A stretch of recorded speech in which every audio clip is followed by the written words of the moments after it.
ครับวันนี้เรามาศึกษาภาษาละนากันต่อนะครับด้วยการอ่านจากข้าวของหินที่เพิ่นเขียนมาเมื่อปี2468นะครับแต่ว่าก็ยังว่านะครับข้าวของหินนี่มันเป็นข้าวโบราณนะครับเปิ้นเล่ากันในวัดในวาเมื่อ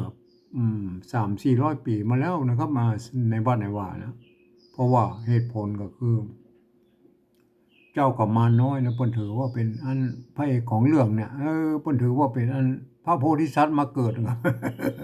ก็เลยไปว่าเล่ากันในวัดเนี่ยว่าอ่ากว่าจะมาเป็นพระอันเข้าเจ้าบ้านได้ก็เมื่อประมาณ250 ปีที่แล้วนะครับที่ผ่านมานะ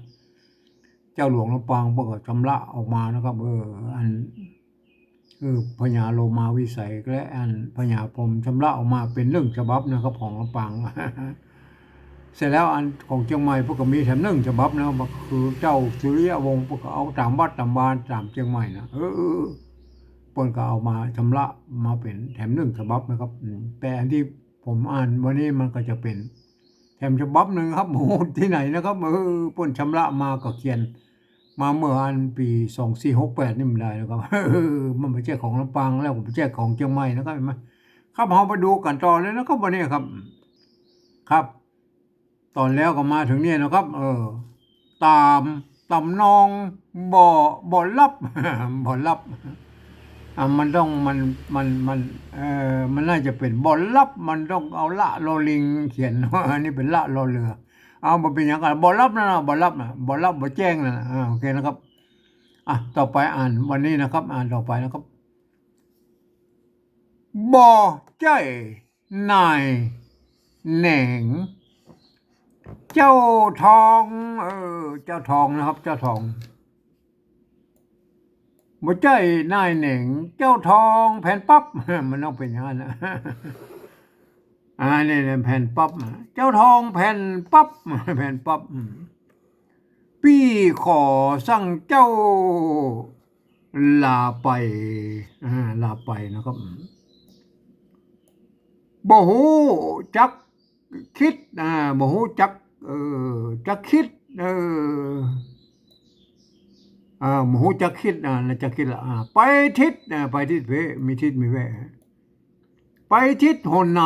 นะครับไก่เมืองมาหลายเดือน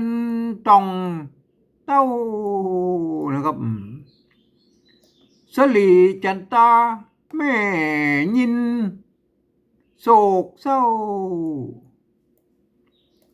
ว่าพระองค์เฮาเนี่ยอันเปิ้นมีอันตัวละแล้วก็มันมีอันไม่เก่าหัวนึ่งนะครับอันเนี่ยพระองค์เฮานะพระองค์เฮาพระองค์เฮา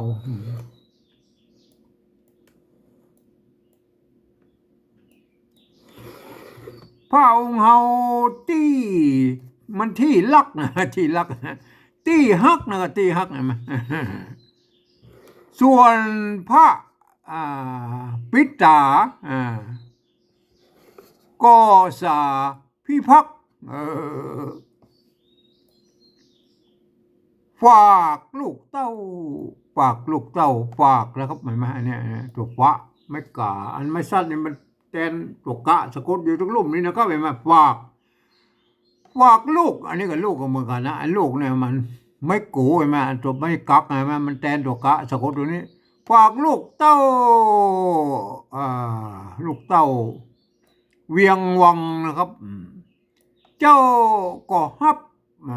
เจ้าก็ฮับก็คือเจ้าอันกุมารน้อยนะว่า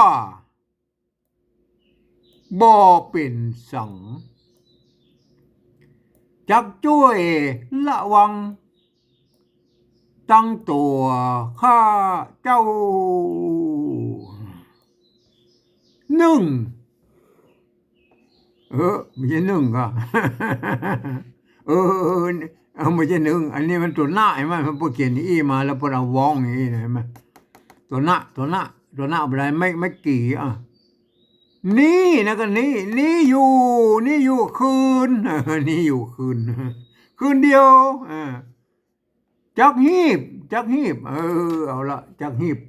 อยู่คนเดียวจะไปละเอาละ จักฮีบต้องเต้าอ่าต้องเต้าอันนี้มันเขียนผิดหน่อยพวกเขาตัวนี้แทนต้องเต้านะครับหนีลาไปขว้างละขว้างละ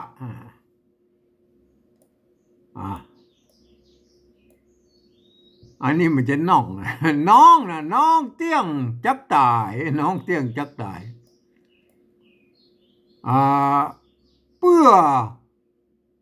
อความปิญะนะครับเพื่อความปิญะคิดถึงปี่เจ้าองค์เฮาคืนเดียวไปแล้วคืดถึงนะเปิ้นจักเล่าให้เล่าลายเล่าลายเล่าให้นะครับเล่าให้ก็หน้าอายเขานะก็อายหน้าอายเขาว่าพระว่าพระอย่างว่าพระ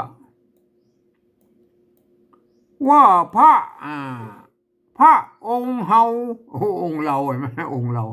ว่าพระองค์เฮาบ่ลักบ่ฮักสักหน่อยบ่ฮักสักหน่อยเอาตามสำเนียงไตยอนนะครับก็สมเปิงก็สมเปิงก็สมเปิงอ่าเขาอันนี้ก้าวถ้อยนาดเขานีนาดนีนาดก้าวถ้อยนาดก็ไหนเนี่ยนะนีนาดนีนาดก้าวถ้อยแหนมนะครับไม่เนี่ยอันนี้ตัวมะอันนี้ตัวนะแหนมจักตัวลอยตัวหอยนะก็ตัวหอยบาดไทยเข้าป่าดอยดงบุญปงป่าไม้โบเนมโบเนมปอกปอกนะปอกอันไม้ซัดนี่มันแทนตุกะสะกดนี่ก็คือปอกนะปอกพายมาเมืองนะครับมาเมืองเอาสำเนียงของไต้หวันนะครับมาเมืองนะครับมาเมืองบ่สมว่าฮักว่าลักบ่สมว่าฮักผู้นักบ่เปลืองนะครับบ่เปลืองว่า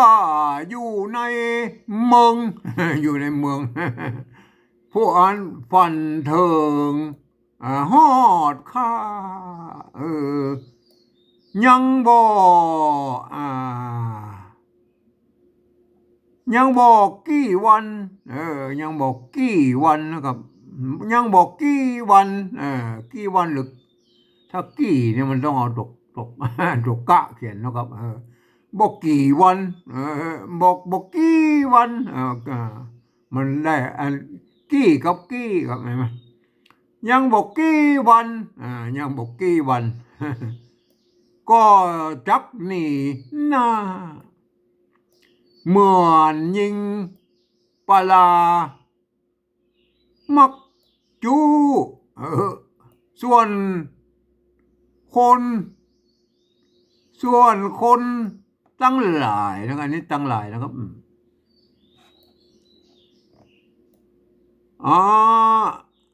พอยจัก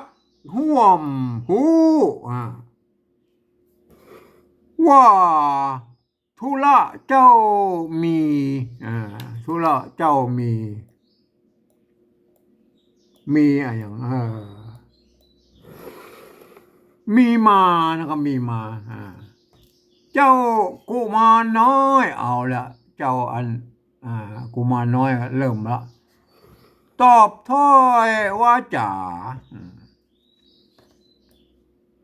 ปิญะ ปะตาปะตาปะทะปะพาปิญะปะพาอย่าไปโศกเศร้าเศร้าบนขีดมาละโศกไม่โศกไม่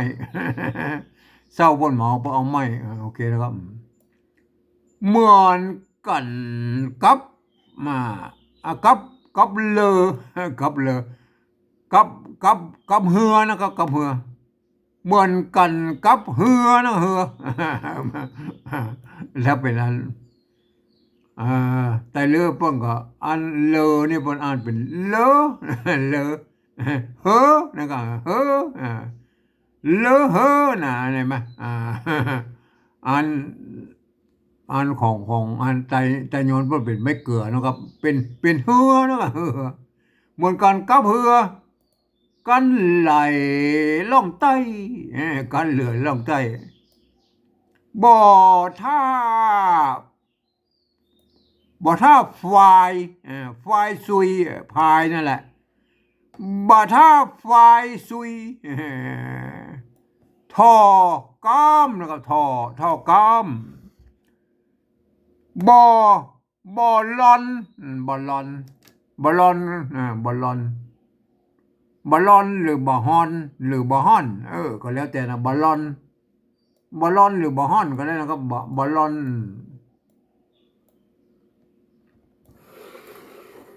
บอลลอนมีไหนบ่ฮอนมีไหนบอลลอนมีไหนก็ได้ฮอนลอนก็ได้ฮอนก็ได้นะครับบ่ฮอนมีไหนบ่ฮอนเห็นไหมเพิ่นบ่ฮอนมันบ่ฮอนก็มันบ่ต้องอู้ละบ่ฮอนมีไหนเหือไหลขึ้นน้ำย่อมไหลล่องใต้ร่องใต้ไหลล่องใต้ไหลล่องใต้ไปเองนะครับไปเองนี่การฮี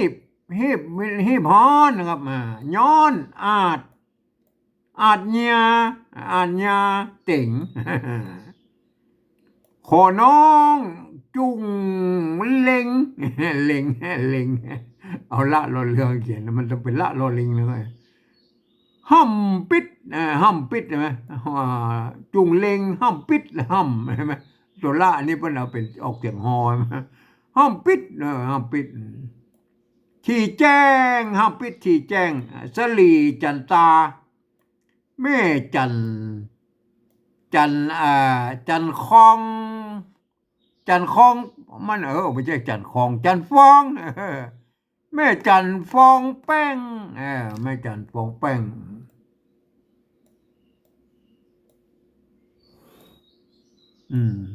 แม่จันฟองแป้งเอาในหน้าดีกว่าเนาะเนี่ยมันจะได้อันเนี่ยตรงนี้พอดี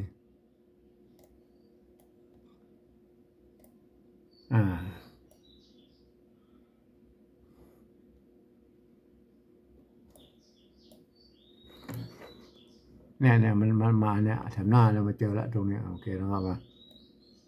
แม่จันฟองแป้งนะครับแม่จันฟองแป้งก็ฟังตันหน่อพระว่าการจำเป็นขอเจ้า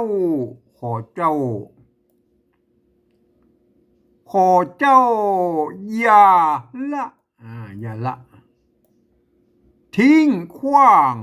ข้าไปนานหมูเนี่ยเราอ้อนวอนละแล้วก้มขับนกเอาละมันจำเป็นแล้วอันจันทาเทวีจุลีสันธานเจ้ากุมารรูปหลัง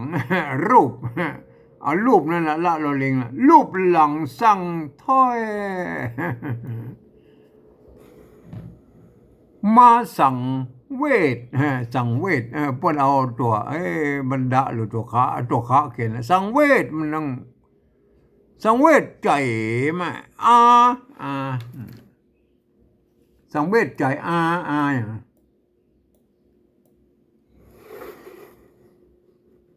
อะไรอะไรอะไรอะไรอะไรจ้องห้อยยุบลูบยังผ้าพักอะไรจะปลอบประโลมเมียขวัญละเมียที่หักแล้วก็ออกมาแล้วก็ออกมานอกห้องละสั่งพญายักษ์สั่งพ่อเมียละตามเหตุต้นผลความอะนุมาหรืออานุมาก็ได้นะครับปนลงมีถึงอาถึงอานุมาเต้าอานุมาเต้าก็ว่าครับตามก็หันด้วยตามละเนี่ยแดมันคงจะเป็นละกันมีเหมือนความเออลูกลูกใช่ไหมมันจะหูหรือลูกก็ได้นะไงเนี่ยลูกแล้วก็ลูกใช่ไหมเอาความจริงมันต้องละเราลิงเขียนแล้วก็ไปไหมอันไม่ซัดมันเป็นไม้กักนะครับลูกอันนี้ลักใช่ไหมลูกฮักนะครับเอาอ่านนะมันก็ได้เรื่องเลยนะครับลูกฮักนะก็ลูกฮักเก่าถ้อยนะเก่าถ้อยอันนี้อ่านได้เก่าถ้อยอันลูกฮักนะมันซับซ้อนกันไปหน่อยนะครับท่านก็อ่านไปตามบริบทนะครับเอาละป้อบ่จังขัดป้อบ่จังขัดนะป้อบ่จังขัดใจว่ากันน้อยเพียบเหมือนขึ้นดอยเพียบเหมือนขึ้นดอยเพียบเหมือนขึ้นดอยลากล้อนี่ตรงตัวไอ้ลากล้อโอเคนะครับอันไอ้ซ้ำเป็นอันมาตาเนี่ยก็เอาไปต่อหน้านะครับลากล้อตึกลากล้อนะครับมาเอาไปก่อยอันที่ปริวัติไว้นะครับมาอันที่ปริวัติไว้นะครับมาอันนี้มันเป็นภาษาปริวัติแบบที่สามตามสำเนียงไตยอนจังไม่ตามที่ผมโบเนี่ยเห็นไหมใครก็ได้อ่านไปแล้วก็ถ้าอ่านนั้นอ่านไปตามมันภาษาไทยนะแล้วก็ถ้าสมมุติมีจุดนี่อ่านเป็นเสียงโทพิเศษโทเมืองนะครับโทเมืองโทสำเนียงอันไตยอนโทเมืองเห็นไหมแล้วก็ท่านจะได้สำเนียงเชียงใหม่ไตยอนไปเลยนะครับเห็นไหมอ่านไว้นะครับบ่ใจนายแหน่งเจ้าทองแผ่นปั๊บปี้คอสั่งเจ้าลาไปเอาละตอนนี้ก็สักจอยสักหน่อยเนาะครับบ่หูจักคิด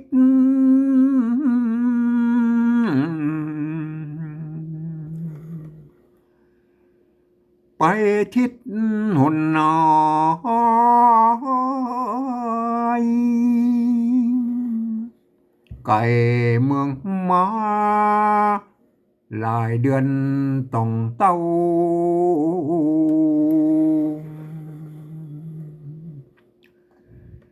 สลีจันตาแม่ยินสุกเศร้าว่าพระองค์หาวที่หักส่วนพระปิตาก็มาพิพักษ์น่าจะเป็นสาพิพักษ์นะครับมาพิพักษ์ก็ฝากลูกเต้าเวียงวางเจ้าก็ฮับว่าบ่เป็นสางจักช่วยละวางตั้งตัวข้าเจ้า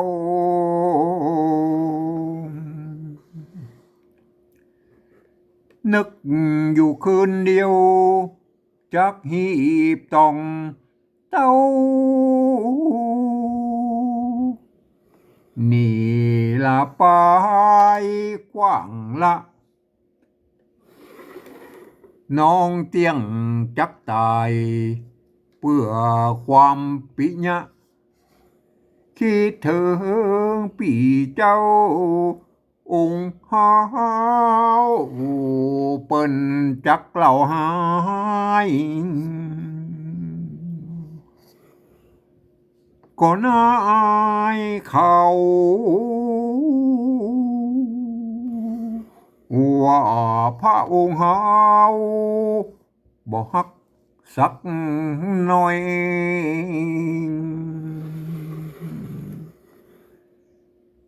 ก็สมเปิงเขา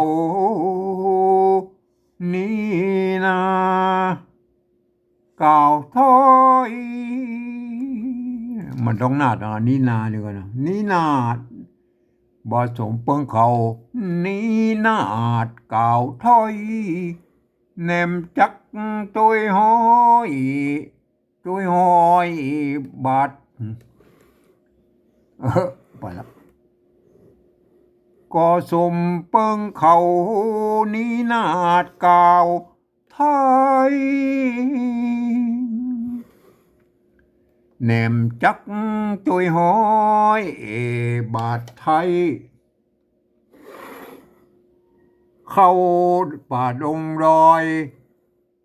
บุญปงป่าไม้บ่แหนมปอกไผ่มาเมื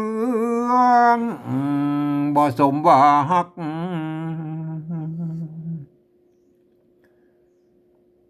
ผู้นักผู้หรือผู้เด้อเอาผู้ผู้เอาผู้นักบ่เปืองว่าอยู่ในเมืองวันถึงหอดเจ้า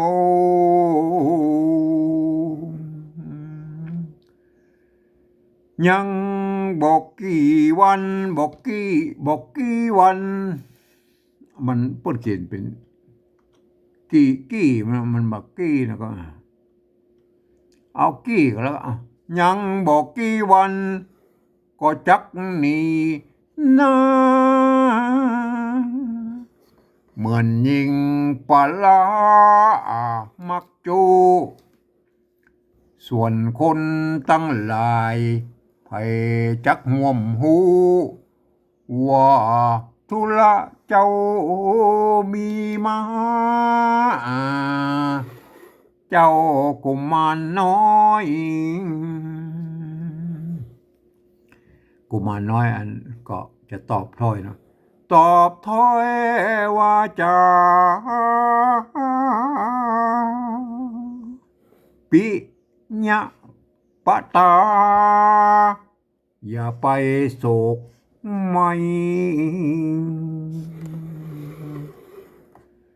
เหมือนกันกับเพื่อกันไหลล่องใต้บ่ท้าฝ่ายสุยทอกามบ่หอนมีไหนเหือไหลขึ้นน้ำย่อมไหลล่องใต้ไปเองนี่การหีบพรย้อนนาดญาปูญาเตงขอน้องจุงเล็งห้ำปิดที่แจ้ง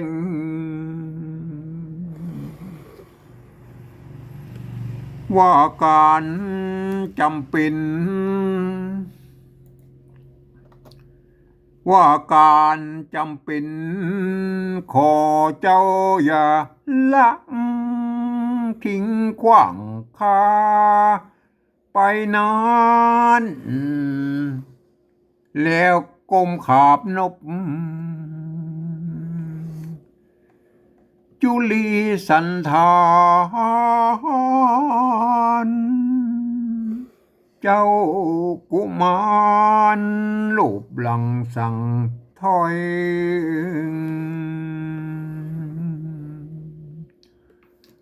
มาสั่งเวทใจอะไรจ้องห้อยยุบรูปยางพระพักตร์แล้วก็ออกมาสั่งพญายักษ์ตามเหตุต้นผลความอนุมาตา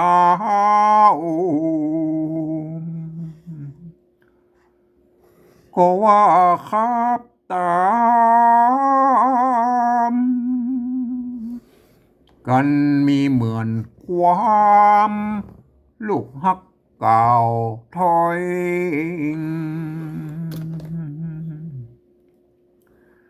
ปอบอกคัดปอบอกจังคัดใจว่าการน้อยเพียบเหมือนขึ้นดอยหลักล้อเพียบเหมือนขึ้นดอยหลักล้อและนายเฮ้ยก็เมียคนที่ 3ก็อยู่คืนเดียวก็จะไปแล้วนะครับ เพราะว่ามันจะไปหาแม่พระสันนีเอาละอันจะลากันจังใดก็โอเคเรื่องราวมันจะเป็นยังไงต่อก็ว่ากันบรรพุกต่อนะครับ วันนี้เอาแค่นี้ก่อนนะครับ